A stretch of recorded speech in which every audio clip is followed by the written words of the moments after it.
This is Driving Solutions, exclusively on CBTNews.com.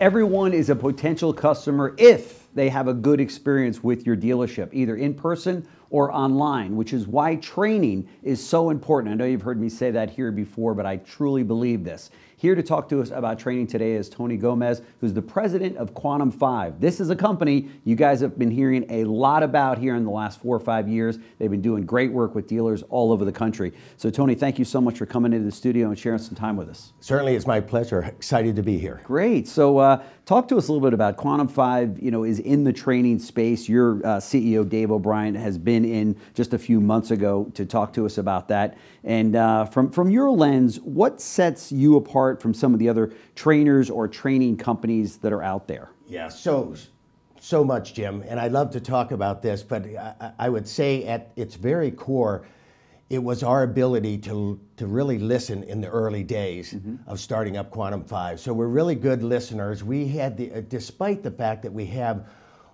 over a couple centuries of automotive experience and influence our company, often when you see companies like that, they have a tendency to lead the discussion with what they think, and our ability to remain curious as a company and be out there asking dealers the questions that are most important. What challenges are you seeing in your service drives and your showrooms all across the country? We really paid attention in that moment, and we really focused on identifying what they were struggling with and bringing really meaningful and timely solutions to the market. So that's one of the things that really, is one of the key differentiators about us. We were able to listen and create some really meaningful solutions. And those solutions come in the form of our curriculum and our content.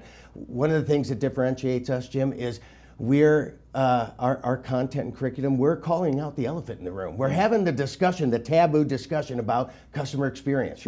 And being in the automotive retail space for almost 4 decades myself, I always knew from the very early days, Jim, I knew that what I was doing and being taught didn't quite feel right. You know what I mean? It just, I've been there myself. Yeah, I mean, but guess what? And I went decades like that. And the reality is what I learned by kind of watching the industry from a 30,000-foot view is that we've done that because A, nobody's shown us a better way, and B, nobody was holding us to a higher standard. Nobody was raising the bar for us.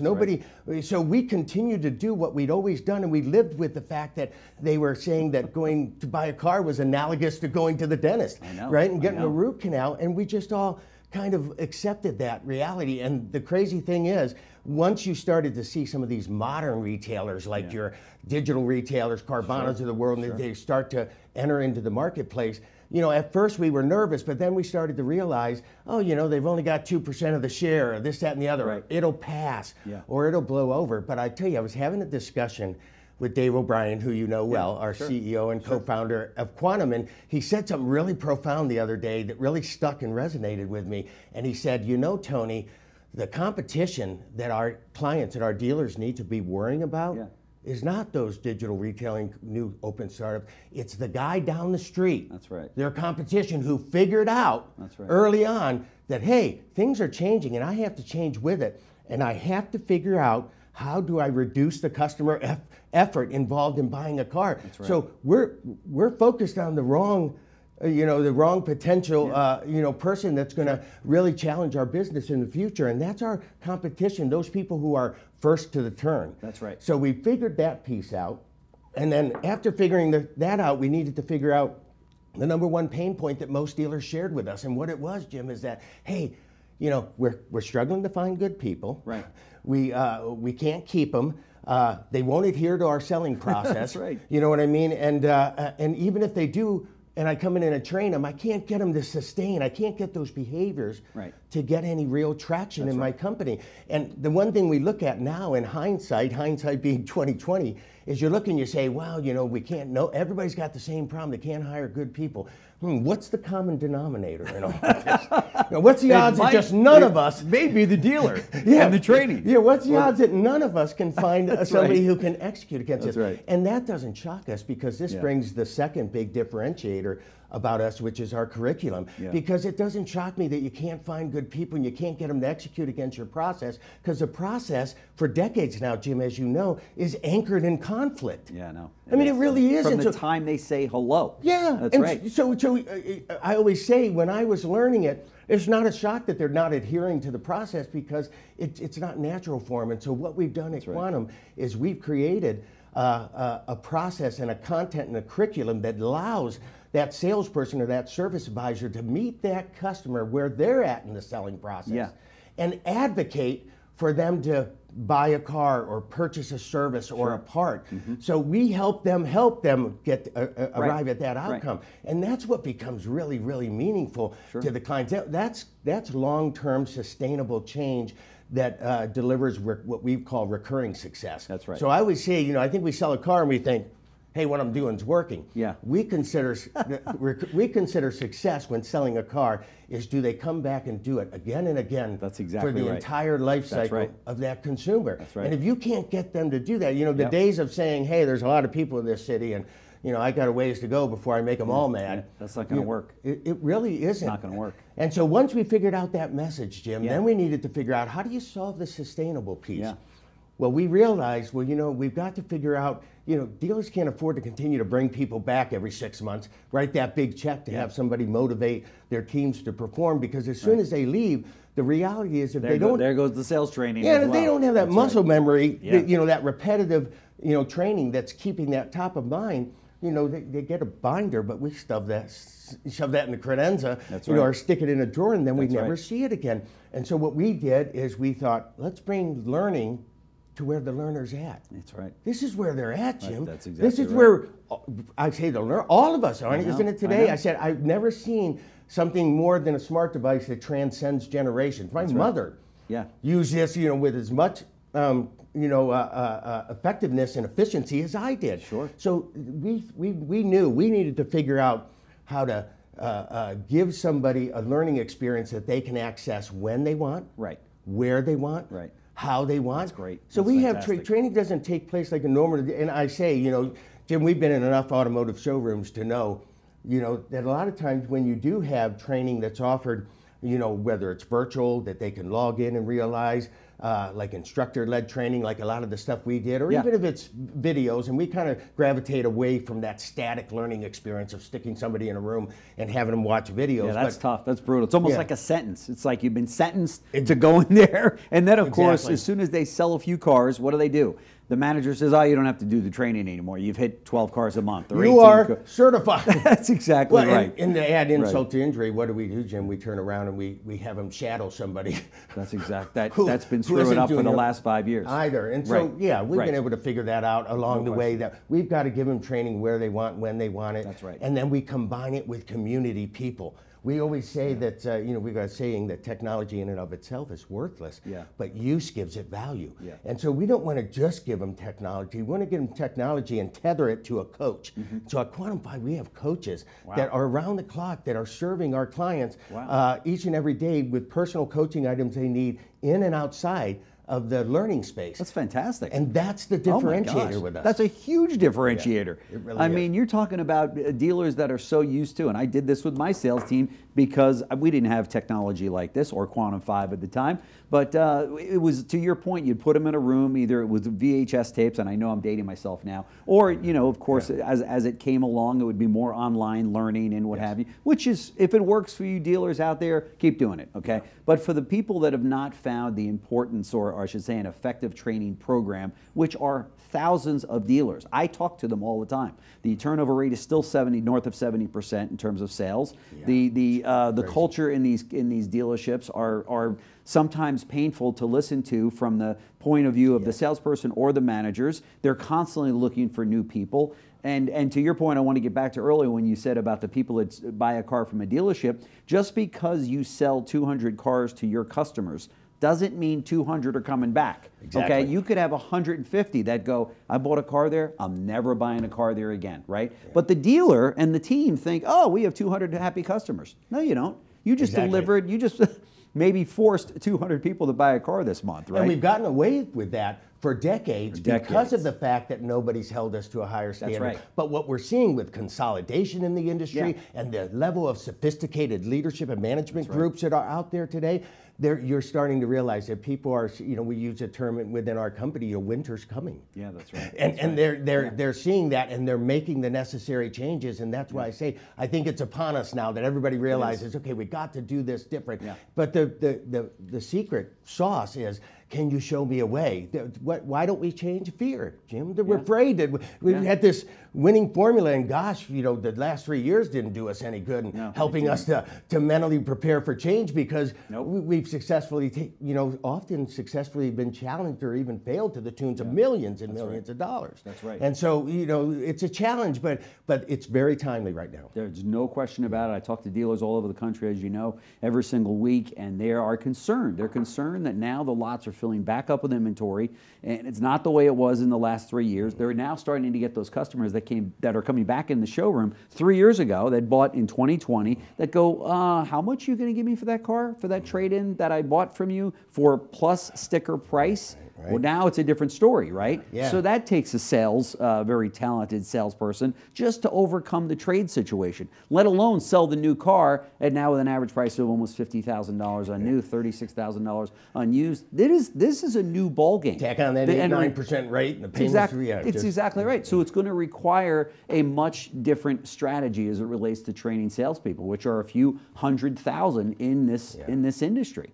And when you talk to a lot of people that have left the industry on an exit situation, and we've spoken to a few of them, they'll tell you, I didn't feel supported. Well, dive down a little bit on that question. What do you mean you didn't feel supported? I wasn't given the proper training to succeed at that dealership. And that is a crying shame, because that should be one of the easiest things the dealer principal and their staff should be able to provide, right? Is that necessary ongoing professional training. And to listen to you say that, it's so important, because one of the things that we realize is we can't tell them, because as far as a client, a potential prospect is concerned, thinking of bringing on Quantum⁵ services, ultimately you think there's an agenda. So so we don't dictate, we don't tell, we don't say what we feel. Right. What we do is, early on when you onboard with Quantum, is we do what we call a ESIQ, or an employee survey within their company, and then that's a good and we look at job loyalty, employee satisfaction, leadership feedback. We take all of this information that's the voice of their own people, and the very first step of our onboarding process is we give them that feedback. And we help usher them through that. And tell you, Jim, that's a tough meeting. It's amazing you get through the whole meeting. Yeah, but it's moments like that where you really love the industry we work for, because David O'Brien, our CEO, says this often as well, is that we've never met a more resilient group of people and auto dealers that find a way to win. That's right. And they will rise to this challenge. No they'll embrace change. Yeah. They'll find a way to win. And I see it each and every day when I share that level of information and the level of humility that you see in car dealers. They want to have a great customer experience, and a great customer experience starts with that employee experience. And what starts with that employee is the proper ongoing training. This is not a one and done. Yes. A friend of mine that was a sales trainer said, when these people come in and they do like a one and done, okay, here's the sales training for a couple of days, boom, boom, boom, you are now anointed, to your point, you're now a salesperson or a manager, is much like sending somebody to an NFL game and saying, okay, now you're a quarterback. Okay. Yeah. What do you mean? I just watched the game. That's all I did.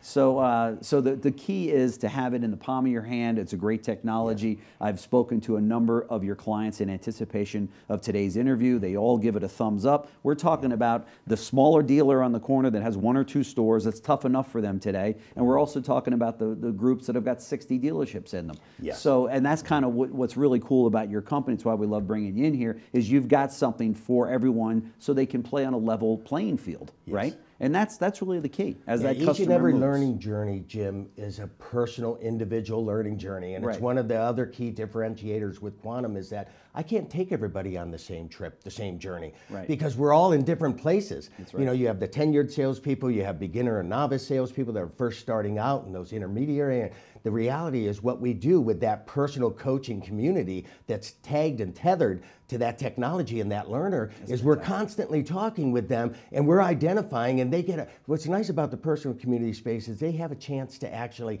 interact with somebody outside of leadership. Because if you're the general manager in the store or the dealer, and I've got an issue or a challenge, I don't know that I'm willing to get that vulnerable in front of you, Jim. You know what I mean? Share that with you. What will you think of me? Will I think I'm not as far along as I should? These personal coaches have that that personal space where that's interaction just between the personal coach and the learners, and we share that with our clients. That's a sacred space. We can't betray that trust, because as soon as we do, that disconnects that relationship that's so critical to personal development. There's no question about it. I can see it. I'm putting my salesman hat on from years ago, and we got in the business around the same time, and it's very intimidating, especially to new people coming into the industry, and there's new people coming in all the time. Who wants to turn around to their sales manager? I couldn't close that deal because I didn't have the necessary training or skill set or whatever. Nobody. You just assume run down the road rather than, be beaten on by your sales manager because you didn't have the necessary tools in your toolkit to close that deal, right? Very true. There's no question about it. And now, as we see, as I said earlier, with these cars coming back on, and dealers, you've heard me talk about this before. That's why we love bringing companies like this in that provide solutions to you. We've heard a lot from dealers out there that have said, hey, this is a different ball game today than it was just last year. It was just last year.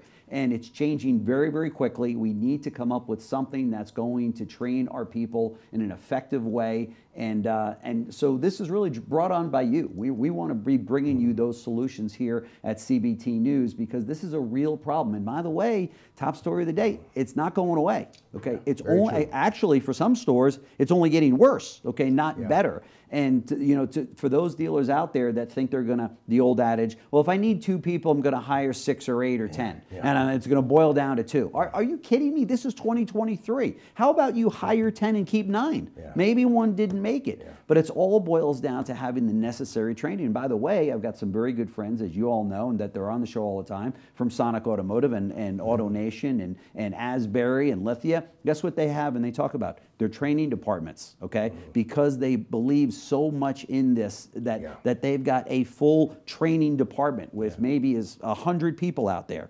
So if you want to be competing with these big boys out there, and really you have to today, right? You got to have something like this in your toolkit. And it's tough to do on your own. And the reality is it's almost impossible. It really is, because I didn't know myself coming out of the retail sector into the software and learning and development space. I didn't know myself what was involved in creating the content and curriculum. Sure. I mean, I've got guys that are, have masters in adult learning and curriculum design, instructional design and development. And when I see what goes into building this, I think to myself, because I had a trainer for my group, you know what I mean? And I didn't know what I was doing. Sure. I didn't know what good looked like. I didn't know how to measure them. And then, of course, it goes into the, not just what they learn, but how they learn and how it flows, and how do you take some of that longer form content that lives in the training room and turn it into short form content for sustainable learning, that they can continue to stay engaged in the product. And so it's a very complex process, and that's why I say partner with someone. It could be anyone. It doesn't have to be Quantum, but you got to partner with someone today so that you can take it to that next level. Let me ask you this crazy question. I was in I started a marketing business 20 years ago that today, I sold the company to my son, and my son runs that company, and it's a huge marketing company. It always blows me away that when we would sit in front of a dealer and we would say, how much do you spend, what's your budget on advertising, okay? I rattle off, $125,000 a month, 125, no big deal, right? Okay, 125,000, and they'd spend it on every place, digital and radio and billboards or whatever the case might be. And I would say, because I'm a smartass, I would say, how much do you spend in training for your 15 people? And they would look at you cross-eyed, right? And they go, wow, what do you mean training? In fact, it was uncomfortable, right? Well, you spend $125,000 to get that new person in the door in hopes to sell them a car. How much do you spend on training your 15 or 20 people? What is that? How much is that budget? Okay, more times than not, the budget is nothing. Okay. How do you not have a problem with that? And I think where it stems from is we have one of those few industries that I say we have to be cognizant and aware of the fact that it's unlike, if you draw an analogy to a football team, for example, Jim, they practice all week long. Yes. They study the plays and everything, and they gear up for 4 hours or 3 hours on a Sunday. Right. And I said, the difference with the auto industry is we play every waking moment of the day. So our ability to call a timeout, we're so, we're so consumed by, by the flow of business and everything that we haven't yet disciplined ourselves. And because of the fact that somehow, despite not always offering a consumer experience that's reflective of what they want, we're succeeding. That's right. But we're seeing what a challenge that is. And the other thing is this, Jim, is those that have realized, okay, we need to take that time out. We need to plan and do a strategy. It's worth it if we pull people off the floor to do that. Well, then you have conflict because of how you're paying them.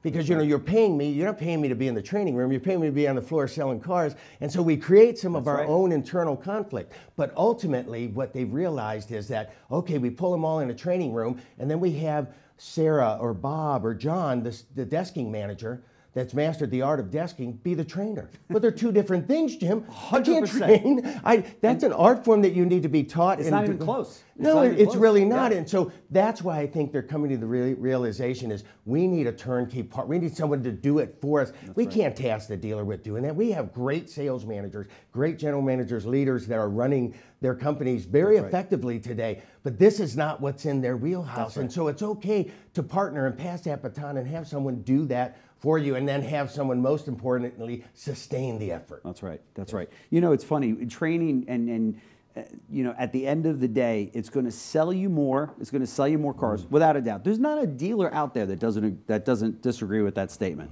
It's going to make you more. So even if you're saying, well, we're flying at $3,000 a copy, okay, whatever the number is, $3,000 a copy, front and back, whatever. It's going to make you more. It's going to make you $3,200, $3,500, $3,600. So it's going to make you more per copy, and then it's going to increase your CSI, right? So your OEM is going to love you more, right? And then it's going to bring that customer back to your dealership to buy their next car. Why would you not, if it's a money situation, okay, which blows me away if it is, if it's a money situation, go to your ad budget, your big highfalutin ad budget. I don't even know what your fees are. Yeah. Take out whatever the fee is for an effective training program like Quantum⁵, and there you go, okay? You're going to be a much happier camper at the end of the day. And you didn't change the budget $1. Yeah. Am I right? Am I crazy on that? You're absolutely right. And most people don't embrace the fact that that when we talk about you earn more, you said your average gross profits are greater. That's been our experience too. When they're embracing, when you have a trained group of professionals that are resonating with a message and a process that the customer wants, that you're seeing it. But I always tell them, on average, gross is higher. And the reason I say on average is because, there are certain situations where you're in a controlling and manipulative process where you can get more out of somebody once. And so often you'll take that one example and say, well, I made $7,000, but what have you done on the average? And what we always find out, Jim, is when you average it all out, we're doing an advocacy-based message that the reason customers love it and employees love it, and why employee retention and customer retention go up in an environment like this, is because this is what they've been asking for. And guess what? When you average out the results, we show a greater output. The only difference is you're making people go through a lot more pain and suffering to achieve that same average or a little less along the way. And I always say, when it comes to the people who have said to me, Tony, you're talking about sacred stuff. You're talking about the road to the sale. I mean, you and I have been taught this since the beginning of time. You got a meet and a greet and a discovery and a needs announcement. These are the things you do. And what I say, Jim, we say collectively as a company is the road to the sale is not the enemy. It's the mandating of its sequencing that's the enemy. That's right. The reality is we have to meet the customer where they're at in the selling process. Yeah. Will we cover all the fundamentals? Absolutely, you got it. Sure. There's a reason that they're there, but ultimately we've got to be flexible in how we meet consumers where they're at in the selling process. Because for a consumer that's been online for the last 14 hours in the comfort of their home, and they want to come right in, they know the car, they know the color, they even know the stock number of the car in your inventory. They walk to it when they get to the dealership, right? And now they want to work a deal. You bring that customer all the way back to the meet and greet, and they get mad at you. Yeah. They're like, is it going to take me 2 hours to get into the negotiation? So you pick it up there if in the event the customer wants to talk then about that particular element. Exactly. Dealers are embracing the digital experience as it relates to pre-showroom. You know what I mean? They're grabbing the latest and greatest technology, so they have it on their websites. I can get a trade appraisal, I can get a payment, I can get all these things. But as soon as I walk into my store, what consumer feedback is that it no longer reflects the experience. They walk back to the 90s. That I've enjoyed. And you bring up a great point, as I always say, that when you look at people who have walked into your showroom today as opposed to 20 years ago, when they went from showroom to showroom and dealer to dealer and lot from lot to test drive different cars and realize different experiences, today they do that all online. And so I say, by the time they walk into your showroom floor, they've already picked you, Jim. That's it. You're it. It's just yours, not to lose. Right. Don't and screw great up. Dealers out there with great closing ratios, we're still repelling 50% of that audience because of our process. Isn't that something? Yeah. Wow, that is fantastic. So, that's why we love having you guys in here from Quantum⁵, because you tell it like it is, to kind of benchmark, here's where the industry is, here's where it needs to be. And I might add, the OEMs want you there, dealers, okay? Your staff wants you there so that they feel good about working there, and they like, and it's an enjoyable sales process for both the seller, being your salesperson, and your management team, and the buyer, okay? And then, of course, the buyers want you there. So dealers, don't go kicking and screaming. Listen, if at the end of the day, how long, if they spend an hour with you on the phone or one of your people, they're going to get the whole story, right? They're going to get how it works, what the deal is involved, what's the onboarding look like, the whole deal, right? Yes. If you don't have 60 minutes to spend for your showroom and your sales team to learn more about Quantum⁵, I got nothing for you. Don't call me. Save your emails, because this is where the rubber meets the road in this industry. I have been there as a salesperson, as a desk manager, as a dealer principal. I've been there. I'm telling you, it boils down to sales training, both in fixed ops and variable ops. You know what I'm talking about. You know in your heart of hearts I'm right about this. Spend 60 minutes, call Quantum⁵. We're going to show all the information on the screen here. So thank you so much for coming in. I really appreciate it. Thanks for having us again, I love our Jim. discussion. Sorry if we got too heated, but it's because we're passionate about it, right? So thanks so much. Really appreciate it. My pleasure. Thanks for watching Driving Solutions, exclusively on CBTNews.com.